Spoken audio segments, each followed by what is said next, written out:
வணக்கம். இன்றைக்கி நம்ம பார்க்க போகிற சமையல் அருமையான முருங்கைக்காய் உருளைக்கிழங்கு போட்டு பாயா எப்படி செய்யலாங்கிறத பார்க்கலாம். இட்லி, தோசை, சப்பாத்தி, ஊத்தப்பம் எல்லாத்துக்குமே அருமையாக இருக்கும். ஸோ வாங்க இது எப்படி செய்யலாங்கிறத பார்க்கலாம். ஒரு மிக்ஸி ஜார் எடுத்துக்கலாம். 1 டேபிள் ஸ்பூன் கொத்தமல்லி விதை சேர்த்துக்கலாம். 1/2 டேபிள் ஸ்பூன் சோம்பு சேர்த்துக்கலாம். 1/2 டேபிள் ஸ்பூன் சீரகம், 1/4 டேபிள் ஸ்பூன் மிளகு, சின்னதாக பட்டை சேர்த்துக்கலாம். ஏலக்காய் 2 சேர்த்துக்கலாம். கொஞ்சமாக கல்பாசி, பொடியாக கட் பண்ண முந்திரி பருப்பு சேர்த்துக்கலாம். 1/4 டேபிள் ஸ்பூன் கசகசா, 8 பச்சை மிளகாய் சேர்த்துக்கலாம். மெஷரிங் கப்பில் 3/4 கப் அளவுக்கு துருவன தேங்காய் சேர்த்துக்கலாம். இப்போ இதில் கொஞ்சமாக தண்ணி ஊற்றிட்டு நல்லா நைஸாக அரைச்சிட்டு பார்க்கலாம். இப்போ இன்னொரு மிக்ஸி ஜார் எடுத்துக்கலாம். இதில் ஒரு 4 சின்ன வெங்காயம், ஒரு 5லேருந்து 6 பூண்டு பல் சேர்த்துக்கலாம். அதே மாதிரி சின்ன துண்டாக ஒரு 5-6 துண்டு வர மாதிரி இஞ்சி நச்சு வச்சுருக்கேன், அதையும் சேர்த்துக்கலாம். இப்போ இது எல்லாத்தையுமே நல்லா நைஸாக அரைச்சிக்கலாம். தண்ணி கொஞ்சமாக விட்டு நல்லா நைஸாக அரைச்சிக்கலாம். திரியாக இருக்கக்கூடாது. நல்லா நைஸாக அரைச்சிட்டு பார்க்கலாம். ஒரு பேன் எடுத்துக்கலாம். தேவையான அளவுக்கு எண்ணெய் சேர்த்துக்கோங்க. இப்போ இதில் தேவையான அளவுக்கு நெய் சேர்த்துக்கலாம். நெய் சேர்த்திங்கன்னா பாயாக்கு டேஸ்ட்டு சூப்பராக இருக்கும். ஆப்ஷனல் தான். இது விருப்பப்பட்டால் நீங்கள் சேர்த்துக்கோங்க, இல்லைன்னா விட்டுருங்க. எண்ணெய் நல்லா சூடாகிடுச்சு. ஒரு பிரியாணி இலை சேர்த்துக்கலாம். அது கூடவே 1 டீஸ்பூன் போல் சோம்பு சேர்த்துக்கலாம்.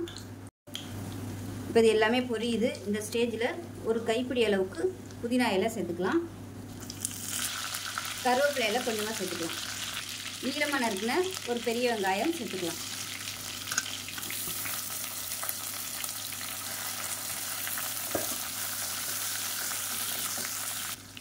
வெங்காயம் இந்த அளவுக்கு வதங்கினா போதும். ரொம்ப ப்ரௌனாக வதக்கணும்னு அவசியம் இல்லை. உங்களுக்கு பாயாவோட கலர் மாறிடும். இப்போ மீடியம் சைஸாக ஒரு தக்காளி சேர்த்துக்கலாம்.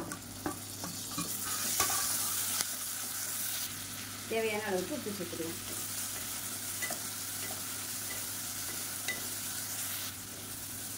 இப்போ அதில் இஞ்சி பூண்டு பேஸ்ட்டு சேர்த்துக்கலாம். நம்ம அரைச்சி வச்சுருந்ததை சேர்த்துக்கலாம். இதையும் சேர்த்து நல்லா வதக்கி எடுத்துக்கலாம். பச்சை வாசனை போக இஞ்சி பூண்டு பேஸ்ட்டு பச்சை வாசனை போக வதக்கியாச்சு. இப்போ இதில் பார்த்தீங்கன்னா ஒரு முருங்கைக்காயும் ஒரு உருளைக்கிழங்கும் கட் பண்ணி வச்சுருக்கேன். இதை சேர்த்துக்கலாம். நான் 2 கலந்து சேர்த்துருக்கேன். நீங்கள் வெறும் முருங்கைக்காய் போட்டு பண்ணுறதுனாலும் பண்ணிக்கலாம். உருளைக்கிழங்கும் சேர்த்து பண்ணையில் நல்லாயிருக்கும், திக்னஸாகவும் இருக்கும். இப்போ இதில் 1 டேபிள் ஸ்பூன் தயிர் சேர்த்துக்கலாம். இப்போ தயிர் சேர்த்து நல்லா வதக்கியாச்சு. நல்லா எண்ணெய் பிரிய ஆரம்பிச்சிருச்சு. இப்போ நம்ம அரைச்சி வச்சுருக்க அந்த தேங்காய் பேஸ்ட்டை சேர்த்துக்கலாம். இப்போ மிக்ஸி அரைச்சிட்டு கொஞ்சமாக தண்ணி சேர்த்துக்கலாம். இப்போ அதை கலந்து விட்டுட்டு இன்னும் கொஞ்சம் தண்ணி சேர்த்துக்கலாம். குருமா எந்த அளவுக்கு உங்களுக்கு திக்னஸ் வேணுமோ அதுக்கு தகுந்த மாதிரி வச்சுக்கோங்க. இட்லி தோசைக்கு சாப்பிட்றீங்கன்னா கொஞ்சம் தண்ணியாட்டம் வச்சுக்கோங்க இட்லிக்குனா. இதே நீங்கள் சப்பாத்திக்கு சாப்பிட்ற மாதிரி இருந்துச்சுன்னா கொஞ்சம் கெட்டியாக வச்சுக்கோங்க. இதில் கொஞ்சமாக தண்ணி ஊற்றிக்கலாம். நான் இன்றைக்கி சப்பாத்திக்கு தான் இது வச்சுருக்கிறேன். அதனால் கொஞ்சம் கெட்டியாகவே வச்சுருக்கேன். அவ்வளோதான். உப்பு செக் பண்ணி பார்த்துட்டு உப்பு பத்தலைன்னா போட்டுக்கலாம்.